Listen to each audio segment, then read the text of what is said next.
Al descubierto, concierto masivo y sin autorización en Peguche, Imbabura. Autoridades presentan una denuncia en contra de los organizadores. 210 personas han muerto en las últimas 2 semanas debido al coronavirus en Guayaquil. Mientras aumentan los contagios en Pichincha, según el Colegio de Médicos, 18 personas se infectan por hora. Vean cómo está el pueblo indignado. Salgan a la calle, pueblo buenafecino. Incidentes en el cantón Buena Fe. Una turba atacó e intentó destruir la unidad de policía comunitaria tras la muerte de un joven en la provincia de Los Ríos. Las noticias en Televistazo con Tania Tinoco y Gabriela Baer.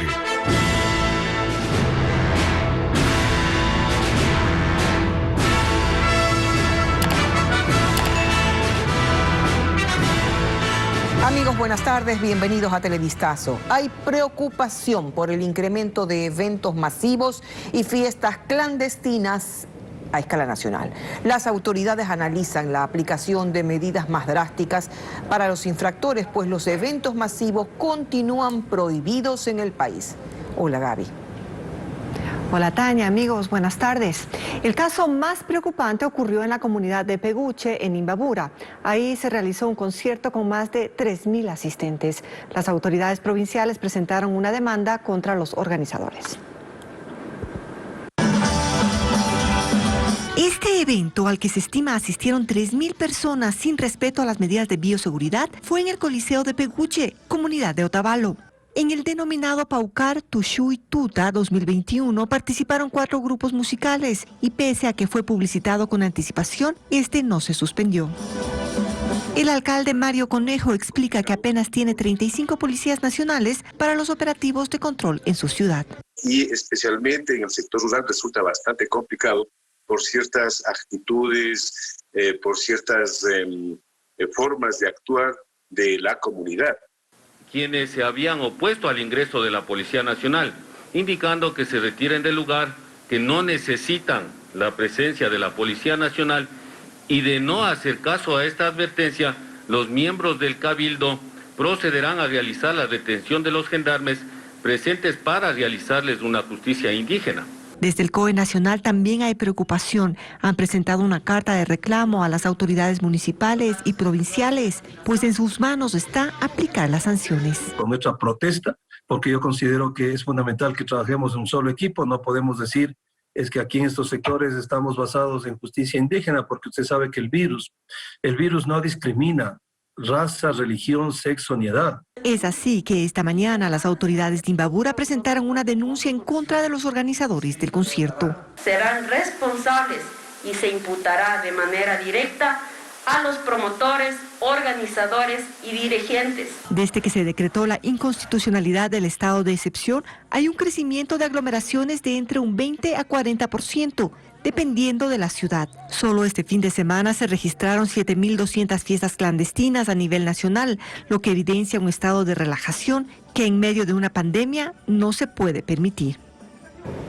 En las últimas 2 semanas han fallecido 210 personas por COVID-19 en Guayaquil. Las autoridades han registrado aumento de casos y fallecidos en los últimos 15 días. César Velastegui nos cuenta que existen varias zonas de la ciudad que por tercera vez son intervenidas debido a los altos niveles de contagio. Por tercera vez en menos de 4 meses, el sector de Sauces en el norte de Guayaquil es uno de los puntos con mayor nivel de contagio de COVID-19. Ante esto, las autoridades nuevamente decidieron intervenir esta zona con medidas sanitarias y el incremento de controles a negocios, con el fin de que se respeten los 6 sectores donde personal de la Dirección de Justicia y Vigilancia harán continuos recorridos y clausurará locales que incumplan con las normas. Este sector precisamente es uno de los más concurridos por los llamados cangrejales que existen. De allí quizás vayamos a intensificar esta semana más este sector. Y es que a criterio de las autoridades de la Mesa de Salud del COE cantonal, esto se refleja en las cifras de contagio, que ha aumentado en las últimas semanas, a partir del día de las elecciones, en donde se registró una serie de aglomeraciones en los exteriores de los recintos electorales. existe un promedio de 15 personas fallecidas diariamente por COVID. Es decir, que desde el pasado 7 de febrero han muerto un promedio de 210 víctimas en los últimos 15 días. El epidemiólogo Carlos Farhat resaltó que se busca contener otro incremento de contagios, producto del feriado de Carnaval. La tasa de ocupación en UCI para pacientes COVID está en el Hospital Ibernaza 100%, clínicas privadas por encima del 97%, muchas de ellas ya en 100%, y es 100% en sus dos hospitales del Ministerio de Salud Pública oscilando entre 95 y 100%. Por lo que consideran prioritario una respuesta por parte del gobierno en torno al pedido de permitirles comprar vacunas, ya que ayudaría a contener los contagios, inmunizando por lo menos un 60% de la población. La situación es crítica en Pichincha a causa de COVID-19. Al menos 18 pacientes se infectan cada hora, lo que preocupa al Colegio de Médicos de esta provincia. Expertos advierten que la enfermedad también alcanza a la población infantil. Carla Delgado con los detalles. Las aglomeraciones registradas en los cierres de campaña y el proceso electoral ya le pasan factura al país, principalmente a Pichincha, que es la provincia que registra la mayoría de casos, más de 96.000 contagiados. El Colegio de Médicos alertó que en la provincia 18 personas se contagian cada hora, es decir, más de 400 personas contraen el virus a diario. Eso es alarmante. Ha aumentado el índice de infectación en la provincia de Pichincha. Del mes de enero a los primeros 20 días del mes de febrero, hemos visto que cada hora ha aumentado 1.5 pacientes infectados, o sea, personas infectadas. Incluso esto hace que el número de muertos se eleve no solo en la provincia, sino en el país. Con una relación de 32.3 fallecimientos diarios, ahora la situación está aumentando. Tenemos 1.34 personas que mueren cada hora en el país. Pero la preocupación de los médicos especialmente tiene que ver con la población infantil, en donde el contagio se aceleró a raíz de la presencia de la variante británica. Según el último corte de la COE provincial, que aproximadamente el 3.5% de los casos de la provincia del Pichincha son menores de 15 años. Esto quiere decir que tenemos alrededor de 3.000 y algo más niños que están infectados en COVID. Por ello hacen un llamado a las autoridades sanitarias, que según advirtieron guardan silencio desde hace varias semanas, pues la falta de pruebas de diagnóstico también se suman a esta problemática, que según advirtieron apenas 1 millón de tests se han hecho en casi un año de emergencia sanitaria. La Contraloría General del Estado inició un examen especial a la adquisición y el plan de vacunación contra el COVID-19. A través de un comunicado informó que analiza las operaciones entre el 1 de agosto del 2020 hasta febrero de 2021. El objetivo es determinar el cumplimiento de las disposiciones legales y reglamentarias del proceso de inmunización. El tiempo estimado de ejecución de la auditoría es de 92 días. El ministro de Salud, Juan Carlos Ceballos, pidió a la Fiscalía una nueva fecha para rendir su versión en el caso que investiga por posible peculado en la adquisición de 100.000 pruebas PCR por parte del municipio de Quito. La diligencia estaba prevista para hoy lunes. Ceballos tiene abierta otra investigación en la Fiscalía por irregularidades en la distribución de las vacunas contra el COVID-19. Varios sectores le denunciaron por el delito de tráfico de influencias al haber favorecido del fármaco a sus familiares. Diferentes criterios hay en el Consejo Nacional Electoral sobre los pedidos de la Contraloría y de la Fiscalía General para auditar el sistema informático de elecciones. Mientras el CNE toma su decisión, está abierto el plazo para que las organizaciones políticas interpongan las apelaciones sobre el resultado de los comicios. Francisco Garcés, con más detalles. El pedido de la Fiscalía para obtener una copia del sistema informático de elecciones divide a los miembros del Consejo Nacional Electoral. Este domingo los consejeros se reunieron y Luis Verde Soto contó el acuerdo alcanzado.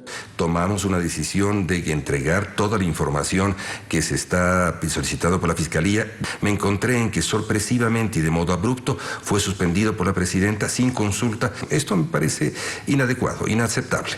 es que la Fiscalía, con autorización de la Corte Nacional de Justicia, inició una indagación por un posible fraude electoral y para ello ordenó que se haga una copia de toda la información del sistema de elecciones. Pero no todos los consejeros consideran que eso se puede hacer, tomando en cuenta que no se ha cerrado aún el escrutinio y que al sistema aún se ingresa información. Personalmente voy a solicitar a la señora presidenta y al área de tecnología que se saque respaldos absolutamente de todo, de tal manera que luego de la segunda vuelta puedan hacer la auditoría, tanto de la primera vuelta como de la segunda vuelta. A eso se suma el pedido de la Contraloría para hacer una auditoría al sistema, que según ese organismo duraría 20 días. Pero Cabrera cree que eso tampoco se puede hacer. Un sistema informático en 20 días no va a ser posible que se haga una revisión consciente y profesional. Para tratar de encontrar una posición conjunta, la Dirección Jurídica del CNE trabaja en un informe que será puesto a consideración de los consejeros. El aspirante a la presidencia de la República, Guillermo Lasso, afirmó esta mañana en nuestro programa Contacto Directo que abrirá su plan de gobierno a propuestas que no fueran consideradas en la primera vuelta electoral y que recibieron el respaldo ciudadano el último 7 de febrero. Lasso indicó que iniciará para complementar su propuesta de país. Y una vez proclamados los resultados oficiales, el candidato Guillermo Lasso vuelve al ruedo y da cuenta de los cambios que se vienen en su campaña y en sus propuestas ahora que se ratificó su paso a la segunda vuelta. Hoy quiero escuchar a los ciudadanos y que me digan ellos qué les preocupa, qué aspectos importantes consideran ustedes para incluirlos en nuestro programa de gobierno y con sabiduría, tolerancia, impulsando el diálogo, poder discutirlos y ampliar nuestro programa de gobierno. Lasso afirma que irá tras los votos que respaldaron a otras propuestas políticas el último 7 de febrero y que para eso se incorporarán nuevos temas y el diálogo será prioritario. Hay sectores ecuatorianos a los que le preocupa más, por ejemplo, el medio ambiente. Les preocupa más la conservación del agua que los temas de la economía. A muchos ecuatorianos les preocupa tener un presidente tolerante, no que cambie sus principios, pero que tenga la voluntad de comprender a sectores como el LGBTI, a sectores feministas que quieren tratar y hablar sobre los derechos reproductivos de la mujer. Que no va a transitar por criterios reduccionistas que plantean que la segunda vuelta sea un referendo entre quienes respaldan o no al expresidente Correa. Eso requiere de una reestructuración de su propuesta. Nuestra preocupación no es esa, nuestra preocupación es representar a ese Ecuador del encuentro, ese Ecuador del futuro, ese Ecuador que dialoga, y tendremos que enfrentar a aquellos que nos quieren hablar del Ecuador del pasado, un Ecuador divisionista, un Ecuador dividido, donde ya vimos las prácticas, insultar a quienes piensan distinto al presidente de la República. Y que los diálogos serán públicos y con todos, es decir, se va a comenzar de cero. Y el tiempo que corre en contra porque la segunda vuelta es ya mismo y a las urnas el país volverá el próximo 11 de abril. Continúa avanzando la marcha convocada por el presidenciable Yacu Pérez hacia la capital de la República. Esta mañana cerca de 100 personas llegaron hasta la laguna de Yambo, en el límite de las provincias de Cotopaxi y Tungurahua. Pérez junto a sus acompañantes se trasladaron hacia Salcedo y luego irán a La Tacunga, donde realizarán una nueva marcha esta tarde en dirección a la delegación del CNE de Cotopaxi. Pérez acusa de irregularidades a las autoridades electorales en el conteo de los votos de la elección del pasado 7 de febrero.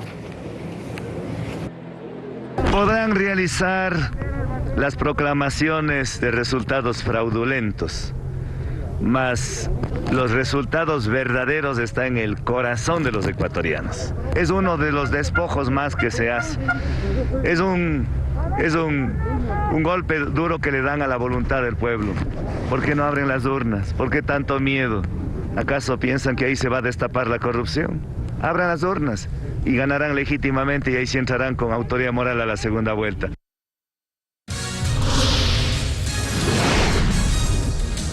Vamos a la pausa y al regresar se instala la audiencia de juicio contra Daniel Salcedo y otros 15 implicados, esta vez por presunta delincuencia organizada. Tendremos un informe. Seguimos con más información. La acción de protección presentada por el expresidente del Consejo de la Judicatura, Gustavo Yalc, y otros 3 vocales destituidos en 2018 por el Consejo de Participación de Transición fue negada por improcedente. A través de este recurso, los exvocales de la Judicatura, identificados con el correísmo, pretendían retornar a sus funciones y exigir al Estado medidas de reparación. El consejero Hernán Ulloa asistió a la diligencia que se realizó en el Complejo Judicial Norte de Quito. Que se presente una acción en la cual se buscaría el retorno al Consejo de la Judicatura es más o menos un mensaje.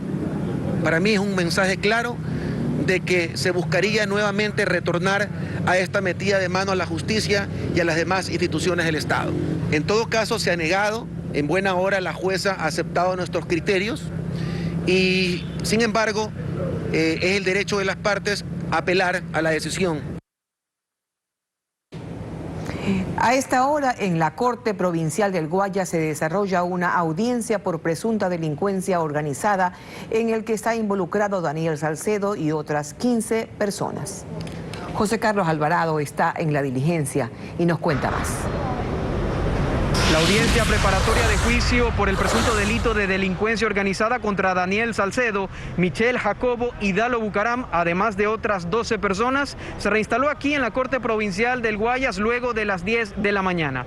Ellos son investigados por presuntos actos de corrupción en la compra y venta de insumos médicos con hospitales públicos de Guayaquil. A esta diligencia acudió la madre de Daniel Salcedo, quien denunció que a su hijo lo quieren relacionar con el asesinato del presentador y compañero Efraín Ruales. Teme por la presencia de Alexis Casquete, uno de los principales implicados de ese caso, en la misma cárcel donde está recluido su hijo. O sea, se lo acusa de insumos que él jamás ha vendido, no hay un contrato donde firme él de famoso sobreprecio y ahora pues el TikTok, que alguien como que podría ser sospechoso, y mañana otro agravio y nuevamente para Daniel Salcedo. Por otro lado, la defensa de Susana Mera, exgerenta del Hospital IES de Ceibos, argumentó que la Fiscalía no ha presentado elementos para poder demostrar su culpabilidad dentro de este caso de delincuencia organizada. Ella fue vinculada en el momento en el que se tomó esta decisión política de vincularlo a Paul Granda. Nos dieron apenas 22 días de instrucción fiscal, no aportaron absolutamente hasta ahora ningún elemento de cargo. Esta audiencia continúa con la intervención de los abogados defensores de los procesados frente al juez Ronald Guerrero. Es lo que podemos informar desde la Corte Provincial de Justicia aquí en Guayaquil, pero continuamos con más en estudios, compañeros.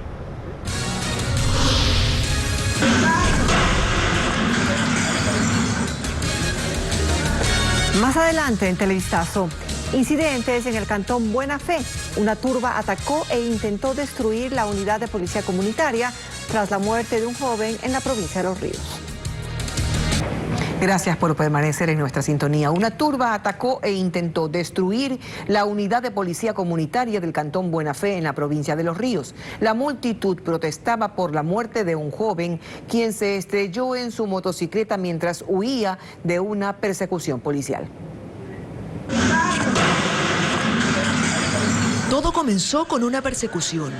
La versión de quienes protestaban era que los policías no tenían razón para perseguir a nadie. Está indignado el pueblo. La versión de los policías era que un motociclista estaba en actitud sospechosa y que al verlos se deshizo de un arma y empezó a huir. ¡Ellos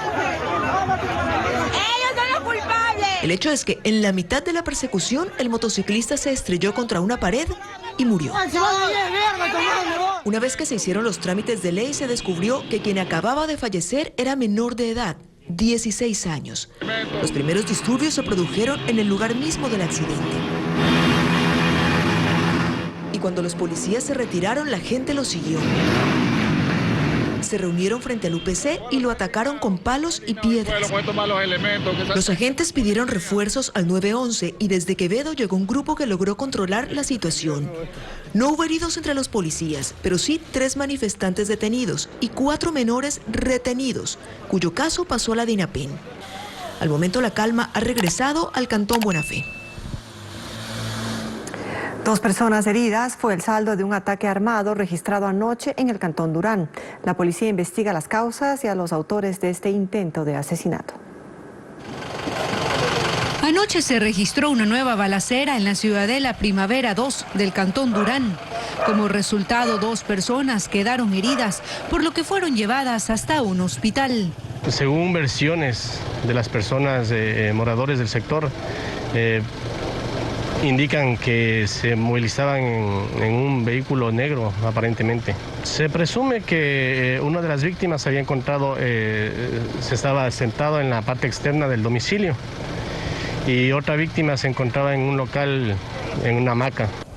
Los agentes que atendieron esta emergencia investigan las causas de este nuevo hecho violento. Al momento se está verificando y se está para determinar si es un caso de sicariato o alguna situación personal. Se encontró aproximadamente entre 5 y 6 indicios balísticos en el lugar. Los 2 hombres heridos permanecen estables en el hospital, mientras que la policía investiga si tienen antecedentes penales y cuáles serían las causas de este intento de asesinato. Tras casi 36 horas de búsqueda, hallaron el cadáver de un joven que se lanzó al río Guayas tras negarse a ser revisado por policías que patrullaban en el sur de Guayaquil. Los familiares de la víctima indicaron que el procedimiento de los agentes fue inadecuado. La búsqueda se centró en los alrededores del sitio donde desapareció la víctima. Durante el fin de semana, buzos del Grupo de Operaciones Especiales y familiares llegaron hasta la cooperativa 10 de agosto en el Guasmo Sur de Guayaquil para intentar localizar al joven de 26 años que se lanzó al río Guayas, según testigos, por escapar de unos policías que trataron de detener su marcha para revisarlo. El padre del desaparecido señala que el procedimiento de los uniformados no fue el adecuado. Dicho por el propio policía que le tiró hasta la moto, dice, y que mi hijo no ha parado. ¿Cómo no va a parar? Pues si lo dispara y ahí mi hijo, por defensa, por huir, se mete al agua. Esa es una versión de los ciudadanos. Tengo que preguntarles también a nuestros compañeros para que me afirmen ese procedimiento y en caso de tener algún tipo de un procedimiento inadecuado, se realizará los partes correspondientes para que se hagan las investigaciones correspondientes. El coronel Patricio Almendaris, jefe del Distrito Sur, supervisó la operación. El ciudadano ingresa al río Guayas y nada unos 200 metros aproximadamente. El servidor policial lo sigue, le intenta enviarle una soga para poderlo sacar y lamentablemente en ese instante él se hunde. Luego de casi 36 horas de búsqueda, finalmente el cuerpo del joven fue localizado esta mañana en el mismo sector donde desapareció. En la cabeza durante el asalto a un bus interprovincial. El hecho ocurrió en la vía El Empalme Quevedo. La víctima está hospitalizada mientras las autoridades identificaron a los asaltantes, como nos cuenta Estefanía Arias. El robo ocurrió en la vía El Empalme Quevedo. 3 delincuentes armados suben a un bus interprovincial y desvalijan a los pasajeros. Uno de ellos pone resistencia y forcejea, recibe un disparo en la cabeza. Víctor Hugo Zárate confirmó que la víctima es un agente en servicio activo. Una patrulla policial toma contacto directamente con el individuo que estaba de manera desorientada caminando sobre la vía.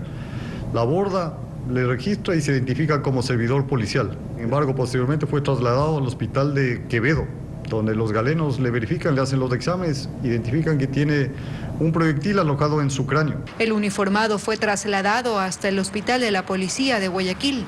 Su pronóstico es reservado. Estaba retornando a su lugar de servicio, que la maleta con uniformes, con las camisas policiales fueron encontradas una vez que se hizo el barrido con los servidores policiales y del resto de pasajeros los celulares. Zárate asegura que es el primer caso de un agente herido por delincuentes en lo que va del año. Hemos desarticulado 4 organizaciones que están dedicadas a este tipo de delitos: robo en ejes viales, robo a transporte público, robo a los camiones, y sin embargo entendemos que son un rezago de esa banda u otra organización que está dedicada al mismo tipo de delitos. Sin embargo, esta modalidad de robo mantiene atemorizados a los conductores de buses interprovinciales. Eso de ahí está pasando mucho, incluso a 2 compañeros también le han robado acá en la Pedro Carbo y se suben en los Vergeles y en la Brama. Y lo que uno hace, las precauciones ahorita es casi no coger en lugares donde no es paradero, donde hay donde hay aglomeración de gente que se suben y se mete por en medio y por ahí mismo van metiendo la mano al bolsillo. Bueno, el control está bastante bajo en estos días. Aseguran que pese a tener cámaras de seguridad y un botón de pánico instalado en el vehículo, hay tramos en la vía donde este dispositivo no funciona. No sé si es que no hay señal o qué, pero a veces de 10 casos, 3 llegan la policía y 7 a veces no sé. ¿Por el botón de pánico? Por el botón de pánico, claro. Por ahora la policía ya identificó a los 3 asaltantes y han realizado 4 allanamientos para dar con su paradero. 5 sujetos que integraban una banda delictiva fueron detenidos tras asaltar una embarcación que transportaba balanceado. El robo ocurrió en el Cantón Naranjal, donde también se recuperó parte del cargamento.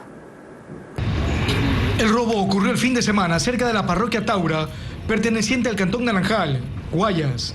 Según la policía, unos 20 sujetos en 10 lanchas interceptaron, abordaron y asaltaron a los ocupantes de una embarcación que transportaba 1.421 sacos de balanceado para camarón, mientras navegaba por el río Boliche cerca de la parroquia Taura. La policía capturó a 5 de los ladrones tras recibir la alerta del robo.